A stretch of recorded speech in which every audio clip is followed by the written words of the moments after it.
Good morning, dear students. Yes, beta, let's start the new chapter. Chapter number 6. You will write down the date and reading also. Okay, beta. आज हम पढ़ेंगे chapter number 6 how fire dragons became extinct. अब देखिए dragons क्या होते हैं, आप dragons को जानते हैं। ड्रैगन्स कौन से होते हैं? ड्रैगन्स वो होते हैं जो अपने माउथ से हमेशा फायर निकालते हैं, आग निकालते हैं। लेकिन इस स्टोरी में एक बॉय है, वो उस ड्रैगन को मतलब आग, जैसे वो किसी की तरफ को आग निकालता है, लेकिन वो उसको एक आइडिया आता है। देखिए वो एक स्टोरी रीड करता है और वो ये सोचता है कि हमेशा ड्रैगन्स दूसरों को नुकसान ही पहुंचाते हैं, लेकिन वो उस चीज़ को इम्प्रूव करना चाहता है कि ऐसा नहीं है, या उसको कह सकते हैं चेंज करना चाहता है। तो वो कहता है कि हमेशा स्टोरीज़ जो होती हैं हमेशा सच नहीं होती। ठीक है, जो भी हम स्टोरीज़ पढ़ते हैं वो कई बार एक, जैसे कहते हैं ना कि किसी कथा पर आधारित होती है, कि एक एग्जाम्पल लेकर के की गई हुई होती हैं। तो ये वही है, how fire dragon become extinct. Dragon जो है वो फायर कैसे निकाल सकता है। ठीक है, तो ये चैप्टर है, इसको आपको रीड करना है। अभी मैं भी रीड कर रही हूँ, आपको एक्सप्लेन करूँगी जैसे मैंने आपको शॉर्ट में बता ही दिया है। और उसके बाद बेटा हम एक्सरसाइज वर्क करेंगे। तो इसका चैप्टर कंटेंट भी मैंने लिख दिया है आपको। इस चैप्टर में आप सबसे पहले डेट डालेंगे, चैप्टर नंबर डालेंगे, चैप्टर 6। उसके बाद चैप्टर का name how fire dragon became extinct. उसके बाद chapter contain difficult words, word meaning, make sentence, question answer, and these are difficult words. मैं डिफ़िकल्ट वर्ड्स यहाँ लिख चुकी हूँ आपके। ठीक है, तो ये आपको वर्क नोटबुक में करना है, बाकी वर्क आप बुक में ही करेंगे। आज हम पढ़ेंगे how fire dragon became extinct. अब देखिए, What kind of face do you make when you are angry? आप किस तरीके का फेस बनाते हैं जब आप एंग्री होते हैं, गुस्से में होते हैं? Draw an happy, a sad and an angry expressions on the face given below. ये जो आपको फेसेस दिए हुए हैं, आप जब गुस्से में होते हैं, एंग्री होते हैं, तो आप किस तरीके से फेसेस आपका बनाते हैं, आपको इसमें इन वाले फेसेस में आपको अपना फेस ड्रॉ करना है। तो हमें यही इस स्टोरी में भी यही है, जब ड्रैगन को गुस्सा आता है तो उसका फेस किस तरीके से, और वो किस तरीके से जब गुस्से में होता है तो कैसे आग निकालता है। Yes, let's start. Read. There are many legend dealing with the extinct of the fire dragon, but only one of them involves Edge, a brave boy who finished off the last of the dragon. अब इसमें क्या है, there are many legend मतलब जैसे हम कह सकते हैं कि जो ड्रैगन था उसके बारे में, ड्रैगन मीन्स लीगेंड मीन्स होता है स्टोरी बेस्ड, मतलब historical facts but not always true. हमेशा ड्रैगन, ये जो हम स्टोरीज पढ़ते हैं हमेशा सच ही नहीं होती हैं, एक कहानी पर आधारित होती हैं। तो नॉट हिस्टोरिकल एक ये कह सकते हैं हम कि एक जो स्टोरी हम पढ़ रहे हैं, हिस्टोरिकल स्टोरी पढ़ते हैं, वो नॉट ट्रू, हमेशा सच नहीं होती। ठीक है, तो उसमें क्या है, ये एक बेस है कि जिसमें एक बॉय इन्वॉल्व होता है और एडगी उसके हाथ में एक, जैसे कह सकते हैं ना कि काटने वाला, जैसे किसी, हम बात कर सकते हैं बेटा इसमें एक्सटेंड मीन्स होता है पुट एन एंड टू, या डिस्ट्रॉय।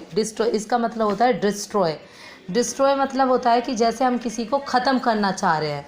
ठीक है, और ख़त्म करना चाह रहे हैं, तो यही होता है कि हमें इसमें वो ड्रैगन को एकदम ख़त्म करना चाहता है कि वो जो फायरिंग करता रहता है, जब गुस्से में वो एंग्री होता है, फायरिंग करता है, तो उसमें वो कैसे उसको ख़त्म करता है। ठीक है, तो ये एक बॉय के ऊपर स्टोरी है, वो बॉय ही उसको पूरा लास्ट तक करता है। Like many others, Edgar spend years studying the cruel and wicked behaviour of the dragons of his time. बहुत टाइम से काफ़ी लोग उस ड्रैगन्स का सामना कर रहे होते हैं, उसकी क्रूरता का, उसके गुस्से का शिकार भी होते हैं बहुत सारे लोग।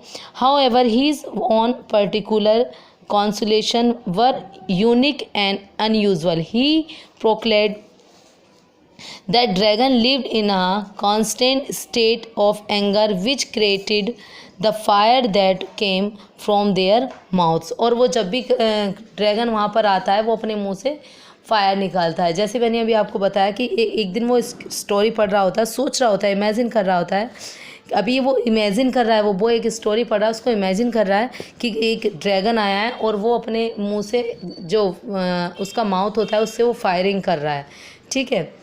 So when he decided to finish off the dragon off, he switched the normal weapons for something rather usual।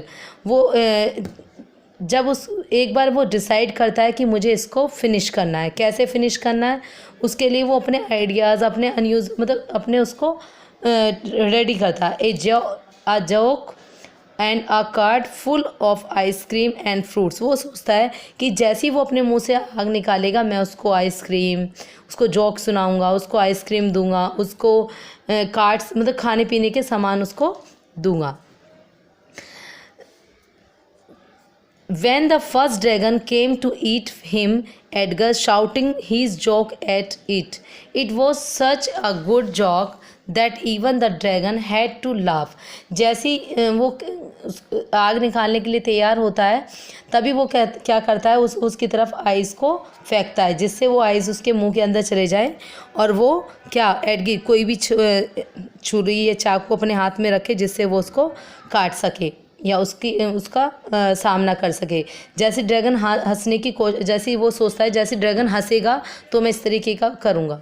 Just as the brave Edgar had expected he this glow the dragon fire out. जैसे dragon अपने मुंह से fire बाहर निकालेगा, मैं इस तरीके का एटमॉस्फेयर वहाँ पे क्रिएट करूँगा। While the dragon was laughing he offered is an ice cream. जैसी ड्रैगन हंसता है, वो उसको आइसक्रीम ऑफर करता है। After years of having had a fiery throat, the dragon now felt refreshed and pleasant. तब वो कहता है कि कुछ ही दिनों में वो उससे इम्प्रेस हो जाएगा, मतलब वो उसको जैसे वो इसको लालच देगा, आइसक्रीम देगा, ये सब चीज़ें देगा, तो वो उसकी तरफ आकर्षित हो जाएगा। The ice cream extinguished the dragon's fire completely, taking advantage of his Edgy offered it a piece of fruits and its tasty heaven to the dragon। तभी वो उसकी तरफ को फ्रूट्स भी थ्रो करने लगता है, उसकी तरफ फ्रूट्स, उसको फ्रूट्स ऑफर करता है कि आप एक पीस, सबके पीसेस उसको वो करता है, ऑफर करता है कि आप इसको भी खाओ। Dragon did not normally eat fruits and vegetables, became the fire is their mouths, burnt such food and left it without any tasty। क्योंकि उसके माउथ में तो फायर होती है, ठीक है, तो वो इसको स्मूथली सब वेजिटेबल्स को या फ्रूट्स को स्मूथली नहीं खा पाता है। And left it without any taste, और उसकी तरफ को वो फेंकने लगता है। क्यों? क्योंकि बिना किसी टेस्ट के, उसको कोई टेस्ट तो आता नहीं है। So they preferred to eat animals और humans which even when they got a bite सिगन by their fire at least tasty of something। However, when the dragon tasted fresh fruits for the first time, it felt so happy and joyful, then even its tremble appearance began to change।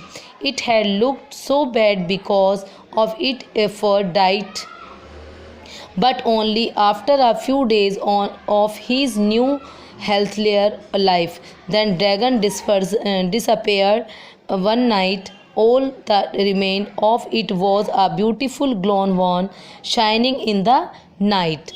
This is how Edgy, using only a few good jokes and a cart full of ice creams and fruits, made the last of the dragon disappear and take up a new life in the form of shining glowworm। वो क्या कहता है कि जब हम dragons को उस तरीके की खाने की आदत पड़ जाती है और वो फ्रूट्स का और वेजिटेबल्स का टेस्ट उसको अच्छा लगता है, आइसक्रीम वगैरह वो खाने लगता है, तो वो इमेजिन कर रहा होता है कि अगर ड्रैगन्स ही नहीं रहेंगे तो हमारा जो एटमॉस्फेयर होगा वो किस तरीके से होगा, पूरा लाइटफुल होगा, रात में चांद सितारे चमकेंगे, कोई डर की बात नहीं होगी, लोग बाग जैसे बाहर नहीं जाते हैं ड्रैगन के डर से, तो सब अपने हंसी खुशी उस जीवन को यापन करने लगेंगे। ठीक है, तो ये आपकी स्टोरी थी। इसके लिए आपको चैप्टर कंटेन लिखेंगे फिर आप। और बेटा किसी को इस चैप्टर में कुछ समझ में नहीं आया है तो please contact to on Zoom class पे आप आ जाइए, या क्वेरी बॉक्स में आप मुझे लिख करके दे सकते हैं। तो आप लिखेंगे चैप्टर कंटेन डिफ़िकल्ट वर्ड्स, और उसके बाद ये वर्ड मीनिंग्स। वर्ड मीनिंग्स भी आप इंग्लिश की नोटबुक में करेंगे, लिटरेचर की नोटबुक में वर्ड मीनिंग्स, कंटेन और डिफ़िकल्ट वर्ड्स, ठीक है। इसके बाद हम करेंगे बुक एक्सरसाइज। आप कोशिश करिए बुक एक्सरसाइज हो जाए, नहीं तो मैं ही करा रही हूँ, फिर भी आप अपने आप करने की कोशिश किया करो बेटा। Tick the correct option. Edgy spend years riding the dragons, playing with the her dragon, या studying the behaviour of the dragons. Study, वो ड्रैगन्स का बिहेवियर को बुक से रीड करता है, वो उनके ड्रैगन्स के बारे में पढ़ता है, तभी तो वो इस तरीके की हरकत करता है कि अगर हम उसको कोई इस तरीके का बिहेवियर हम उसके साथ करेंगे ड्रैगन के साथ, तो उससे बचा जा सकता है। तो क्या आएगा? Studying the behaviour of the dragon, वो ड्रैगन के बिहेवियर के बारे में स्टडी करता है, ठीक है। तो इसका सी हो गया। Will the dragon was laughing at gay, often it is an ice cream, killed it, laugh with it, वो उसके साथ हंसता है, उसे मार देता है, या उसे आइसक्रीम ऑफर करता है, आइसक्रीम ऑफर करता है, ए वाला। थर्ड है आपका the last of the dragon disappeared and dash, क्या होता है उसके बाद? शाइनिंग ग्लो वॉर्म, और ड्रैगन जब उस डिसअपेयर हो जाता है, उसको समझ में आ जाता है कि मुझे इस तरीके का नहीं करना चाहिए, तो वो क्या करता है? वो क्या हो जाता है? शाइन ग्लो वॉर्म्स, और शाइन करने लगता है। उसके बाद बेटा फिलअप्स हैं। Fill in the blanks. Edgy constitutions about dragons were dash and usual unique. तो ये मैंने आपके ट्रू फॉल्स भी कर दिए। ये आपका वर्क हो गया है, बुक एक्सरसाइज वर्क बेटा। ये भी मैं आपको सेंड करूँगी बुक एक्सरसाइज वर्क भी, और आप इस चैप्टर को भी कंप्लीट करेंगे। इसमें chapter contain, difficult words, word meaning and book exercise. Okay, अगर कोई भी क्वेरी है तो आप प्लीज़ मुझसे जूम क्लास से पूछ सकते हैं। आज आपकी 8 बजे से मॉर्निंग में क्लास है, ठीक है। ओके।